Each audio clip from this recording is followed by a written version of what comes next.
जय श्रीराम. आज श्रीरामचरितमानस भाग 114. रामे चित्तलयः सदा भवतु मे, भो राम मां धर.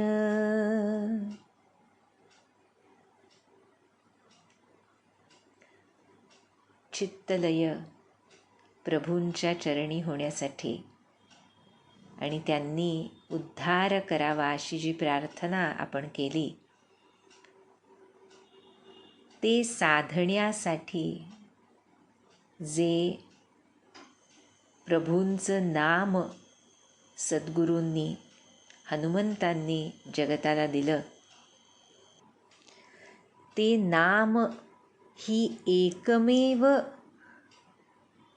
मनुष्यासाठी अशी नौका आहे जी त्याच्या चित्तामधला मळ, चित्तविक्षेप आणि चित्तमल हे दोन्ही दूर करून त्याच्या चित्ताचा लय प्रभुचरणी करण्यास समर्थ आहे. इतर सर्व ज्या साधक बाधक गोष्टी सद्गुरूंनी सांगितलेल्या आहेत, त्या पालन करणं, त्याकडं लक्ष ठेवणं, त्यांचं पालन घडावं यासाठी अखंड सावधान असणं, या गोष्टी महत्त्वाच्या आहेतच. पण केवळ माझ्या शक्तीनं मी ह्या साधक बाधक गोष्टी आचरणात आणण्याचा आटोकाट प्रयत्न करीन आणि मग माझा चित्तलय साधावा असं म्हणून ते घडत नाही, असं सर्व संत सांगतात. आमचे श्री महाराज सांगतात की जोवर त्याला नामाच्या शक्तीची जोड नाही, कारण नामामध्ये जी अद्वितीय शक्ती आहे त्याची आज आम्हाला कल्पना नाही, पण ती एकमेव शक्ती या सबंध विश्वामध्ये अशी आहे जी हे वृत्ती परिवर्तन घडवून आणू शकते आणि झालेलं वृत्ती परिवर्तन टिकवू शकते. हा दुसरा भाग चित्तलयामध्ये अत्यंत महत्त्वाचा असतो. कारण आमच्यापैकी प्रत्येकालाच महाराजांबद्दल म्हणजे आपल्या सद्गुरूंबद्दल किंवा भगवंताबद्दल जेव्हा आम्ही गुणलीला वर्णन वाचतो, श्रवण करतो, चिंतन करतो, त्यावेळेला अनेकदा आम्हाला भरून येतं, अनेकदा अश्रू नयनात येतात आणि हे घडल्यामुळे कुठेतरी आतमध्ये असं वाटतं की मलाही भगवंताचं प्रेम लागलं आहे बरं का, किंवा सद्गुरूंचं प्रेम वाटतं आहे. पण मग कसं समजायचं की हे प्रेम खरं आहे की नाही? तर ज्या वेळेला महाराजांनी खूप सोपी व्याख्या किंवा त्याचा एक क्रायटेरियन दिला आहे की कधी समजावं, तर ज्या वेळेला नाम घेताना सद्गुरूंशिवाय भगवंताशिवाय अन्य कोणताही विचार मनामध्ये येत नाही, त्यावेळेला आम्ही त्या अवस्थेच्या जवळ पोहोचतोय असं समजायला हरकत नाही. किंबहुना महाराज याही पुढे जाऊन म्हणतात की संसारिक कार्य करताना सुद्धा ज्या वेळेला नामाचा, भगवत स्मरणाचा विसर पडत नाही, त्यावेळेला आम्ही चित्तलयाच्या जवळ पोहोचलो आहे किंवा आम्हाला ते प्रेम आलं आहे गुरुकृपेनं. अर्थात तिथेसुद्धा जर मला साधलं हा भाव चुकूनसुद्धा आला तर कधी तो लोपून जाईल सांगता येत नाही. कारण माया ही सुद्धा त्याच भगवंतांची शक्ती आहे आणि त्यामुळे ती आपलं कार्य चोख करत असते. त्यामुळे ज्या वेळेला त्या मायाधीशाचं अधिष्ठान 24/7 आमच्या मनात जागतं असतं, त्याच वेळेला ते शक्य आहे. आणि म्हणून हे सांगण्याचं कारण कालच्या आपल्या मानसमध्ये आपण जे बघत होतो की त्यामध्ये महाराजांनी जे सांगितलं की नामाला अधिक महत्त्व, की नामानंच एखादी गोष्ट टिकू शकते, नाहीतर मग ते टिकत नाही. म्हणजे ग्रंथ वाचन असो, चिंतन असो, त्याचा भावार्थ समजणं असो, हे सर्व केवळ आणि केवळ नामानं घडू शकतं. आणि त्यामुळे हा चित्तलय जो घडायचा तो मुख्यत्वे करून नव्हे, फक्त नामानंच घडू शकतो. त्यामुळे त्याचं महत्त्व, आणि असं हे नाम मूर्तिमंत सगुण स्वरूप धारण करून आज तिथे विश्वामित्रांच्या आज्ञेनं धनुष्य यज्ञशालेमध्ये उभं आहे. प्रभू श्रीराम आपण बघितलं की एखाद्या सिंहालाही लाजवेल अशा ऐटीत सहजपणे तिथे उभे आहेत. अत्यंत शांत. गुरु आज्ञेचं पालन हा एकच भाव हृदयामध्ये आहे. आणि असे रघुनाथ जेव्हा धनुष्यभंगासाठी उभे राहिले त्यावेळेला काय झालं? सर्वात अधिक आनंद भगवंतांच्या लीलेचा कुणाला होतो त्यांचंच वर्णन सुरुवातीला केलं आहे तुलसीदासांनी. म्हणाले, उदित उदयगिरी मंच पर रघुबर बाल पतंगा, बिकसे संत सरोज सब हर्षे लोचन भृंगा. की उदय दिशेला म्हणजे उदयाचलावर त्या मंचरूपी, मंच जे उभे केले तिथे यज्ञशालेमध्ये, तिथे हा रघुनाथरूपी बालसूर्य उगवताच काय झालं? म्हणजे तिथे जेव्हा रघुनाथ आले तेव्हा असा हा तेजस्वी सूर्य बघता क्षणी सर्व संत रूपी जी कमळं आहेत ती फुलली. बिकसे संत सरोज सब. आणि त्यांचे नेत्ररूपी भ्रमर अत्यंत आनंदित झाले.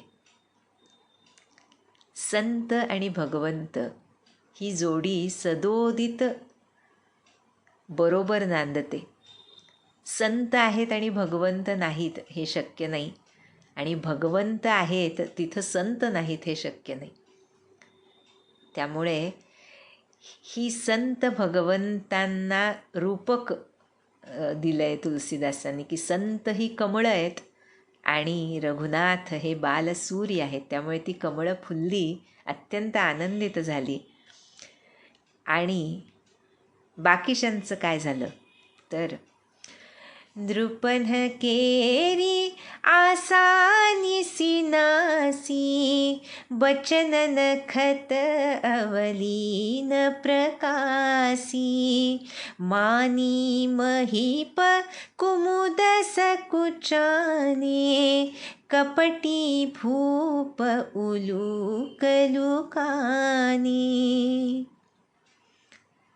जे राजे तिथे जमले होते हृदयामध्ये आशा घेऊन, कसली आशा तर जानकी माझी पत्नी व्हावी ही आशा घेऊन जे राजे जमले होते, त्यांची ती आशारूपी रात्र जणू नाहीशी झाली त्या रघुनाथरूपी सूर्याच्या उदयानं. त्या सूर्याच्या उदयानं त्यांचे जे ते बोलत होते विविध प्रकारांनी, ते बोलसुद्धा जसे तारांचे समुदाय त्यांचं चमकणं बंद व्हावं तसं त्यांची वचनं, त्यांचे बोलणं हेही सगळं बंद झालं. जे गर्विष्ठ राजे होते त्यांची ती रात्रविकासी कमळं जी होती ती कोमेजली. आणि जे कपटी राजे होते ती घुबडं लपून बसली. सूर्यप्रकाशात घुबडं येत नाहीत ना, तर तसं हा रघुनाथरूपी बालसूर्य उगवताच या सर्वांची अवस्था झाली. आणि संत मुनी देव मात्र आनंदित झाले. भये बिसोक कोक मुनि देवा, बरिसहि सुमन जनावहि सेवा। गुरपद बंदी सहित अनुरागा, राम मुनि धसन आय सुमागा। मुनी आणि देव त्यांना कसली उपमा दिली आहे, तर चक्रवाक पक्ष्यांची उपमा दिली आहे की त्याला जसा वियोग सहन होत नाही, तसा वियोग यांनाही सहन होत नव्हता. ज्यावेळी हे रघुनाथ रूपी सूर्य उगवले तिथे, त्यावेळेला त्यांचंही दुःख सरलं, मुनी आणि देवांचं दुःख सरलं. ते फुलांचा वर्षाव करू लागले आणि त्यांची सेवा करू लागले रघुनाथांची. आणि त्यावेळेला गुरपद बंदी सहित अनुरागा, राम मुनीन सन आयसु मागा. अतिशय प्रेमानं आपल्या गुरूंच्या चरणांना वंदन करून श्रीरामचंद्रांनी मुनींची आज्ञा मागितली. आणि मग सहज ही चले सकल जग स्वामी, मत्त मंजूबर कुंजर गामी. चलत राम सब पुर नर नारी, पुलक पूरी तन भये सुखारी. बंदी पितर सुर सुकृत संभारे, जौ कछु पुण्य प्रभाव हमारे.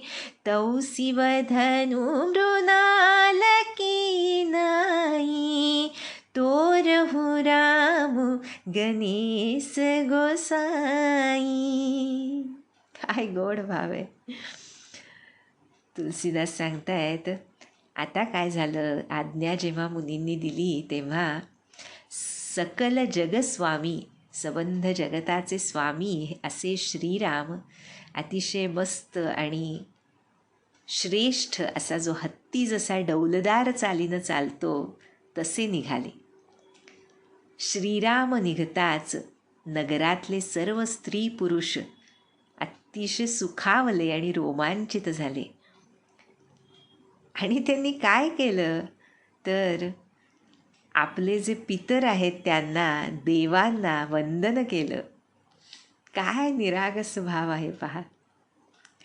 पण शुद्ध भावना किती आहे की त्यांना वंदन करून आपल्या पुण्याईचं स्मरण केलं. आणि काय म्हणाले, जर आमच्या पुण्याचा काही प्रभाव असेल तर हे देवा गणेशा, श्रीराम हे शिवधनुष्य कमळाच्या देठाप्रमाणे मोडून टाकोत. अशी प्रार्थना हे सर्व नगरवासी गणेशाकडे करतायत.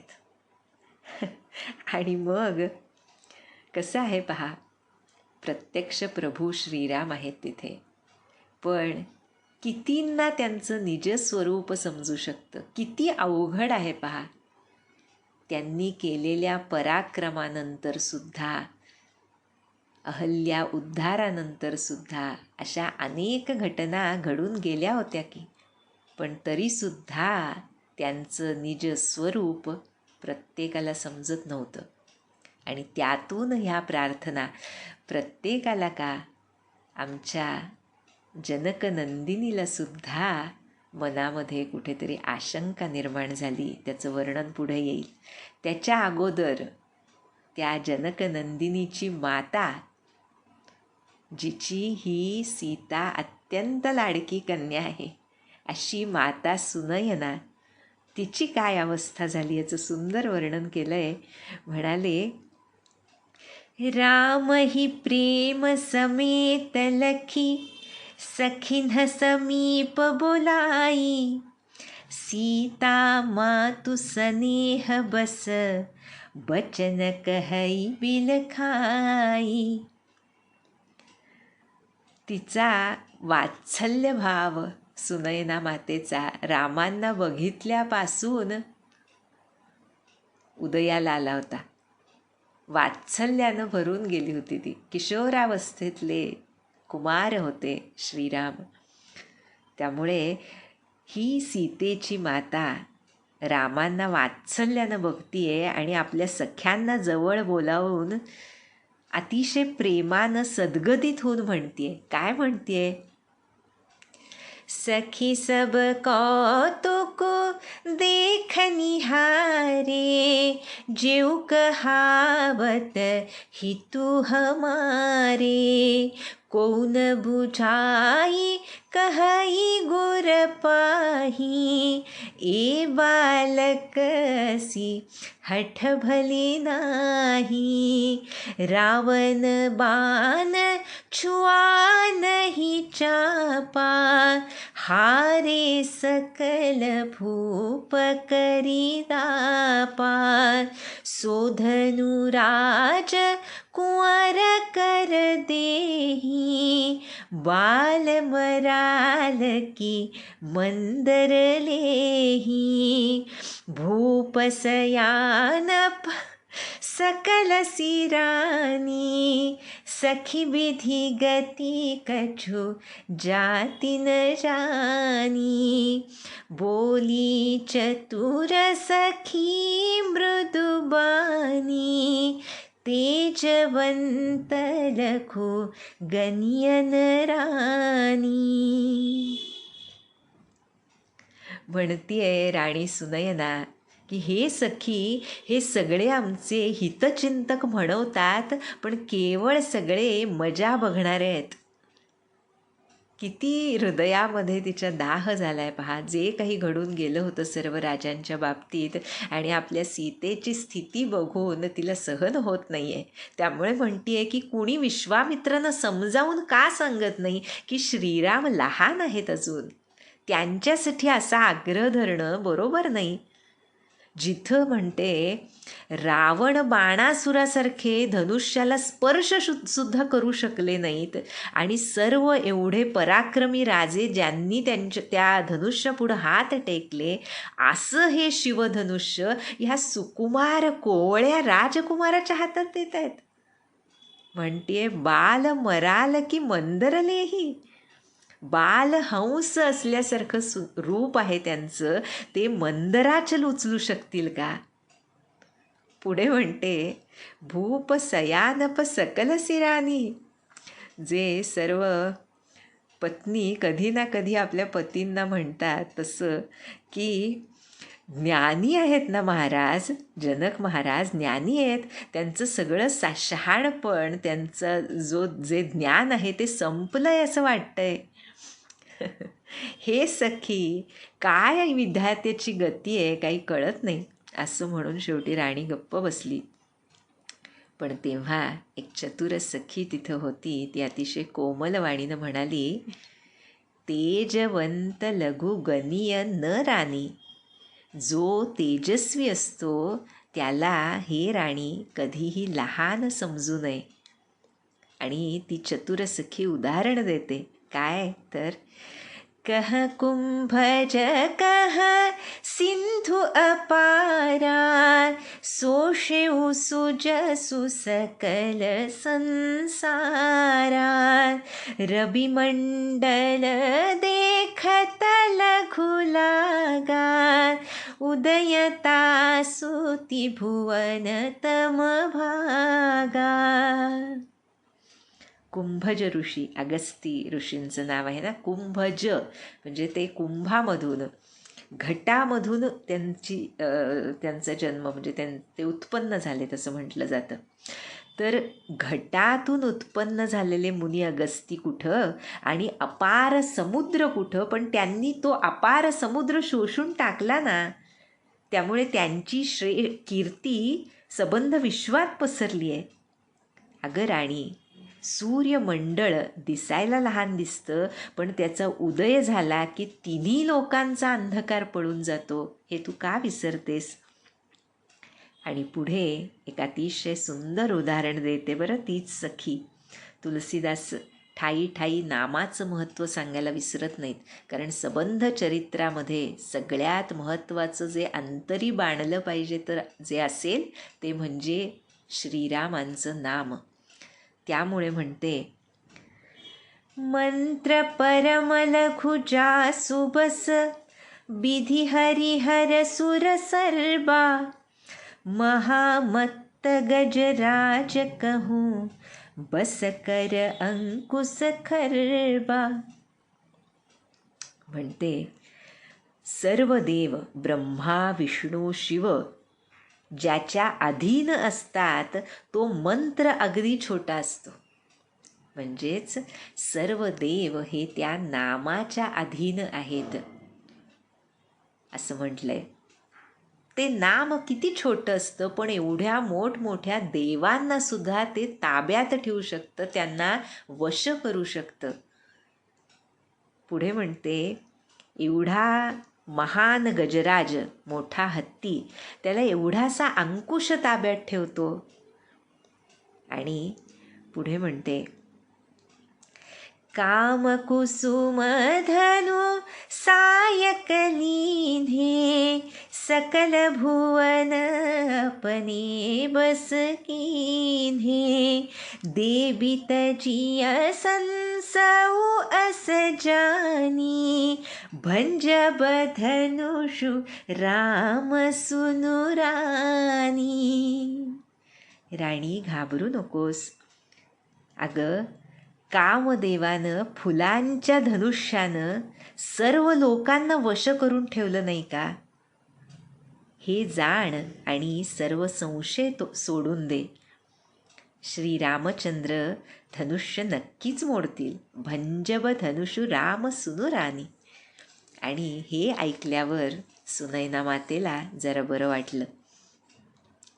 सखी बचन सुनी भय परतीती, मिटा विषादु बढ़ी अति प्रीति, तब राम ही बिलो की बैदेही, सभय हृदय बिनवती जेहि तेही. सखीचं वचन ऐकून राणी सुनैनेला विश्वास वाटू लागला. तिचं दुःख कमी झालं आणि रामांविषयी तिचं जे प्रेम होतं मनातलं ते अधिकच वाढलं.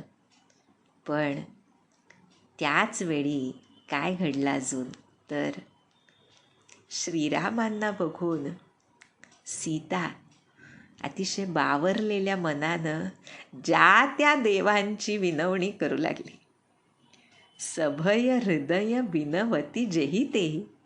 जे देव मनश्चक्षूंसमोर येत होते, ज्यांचं स्मरण होत होतं, त्यांचं स्मरण करून त्यांना विनवत होती, आळवत होती की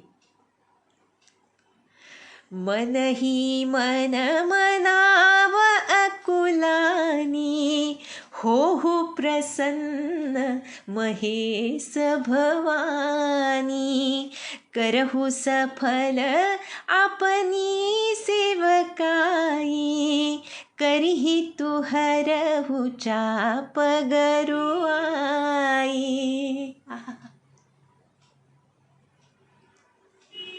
व्याकुळ झाली आहे माता सीता आणि मनातल्या मनात आळवतीये. हो प्रसन्न महेश भवानी. हे महेश भवानी, हे शिवशंभू, हे माझी पार्वती माता, माझ्यावर प्रसन्न व्हा. आजवर मी तुमची जी सेवा केली आहे तिचं फळ मला द्या आणि माझ्यावर प्रेम ठेवा आणि धनुष्याचा जडपणा नाहीसा करा. करी तू हरहू चाप गरू आई. काय गोड भावना मांडली आहे तुलसीदासांनी. आहा, जोपर्यंत मनामध्ये अंतरामध्ये हे भगवंत प्रकट करत नाही तोपर्यंत मनात प्रकट होणंच शक्य नाही. तुलसीदासांनी हे प्रत्यक्ष बघून अनुभवून लिहिलेलं स्पष्ट लक्षात येतं नाही का, की मातेला माहीत नाही का ते कोण आहेत, माहीत नाही का आपला त्यांच्या सोबतचा अनादी संबंध माहीत नाही का. सर्व माहिती आहे, पण इथे आल्यानंतर त्या मायेला, ती स्वतः मूल माया असून मन आणि देह धारण केल्यानंतर हा भाव कुठंतरी मनामध्ये प्रकट होतोय. आणि दुसरं त्याहून अधिक महत्त्वाचं की आपलं आराध्य, आपले सद्गुरू, त्यांचं दर्शन आणि त्यांनी मला आपलं म्हणावं यासाठी किती तीव्र इच्छा आवश्यक असते. ती तीव्र इच्छा आम्हाला कळावी, त्या आत्मा परमात्म्याच्या मिलनाचा संकेत त्या तीव्र इच्छेतून जातो. त्यामुळे ती तीव्र इच्छा कशा प्रकारची असावी हे कळावं जगताला. सबंध रामायण हा बोध आहे. त्यामुळे सुद्धा मातेनं आपल्या लीलेनं ह्या गोष्टी आम्हाला शिकवल्यात.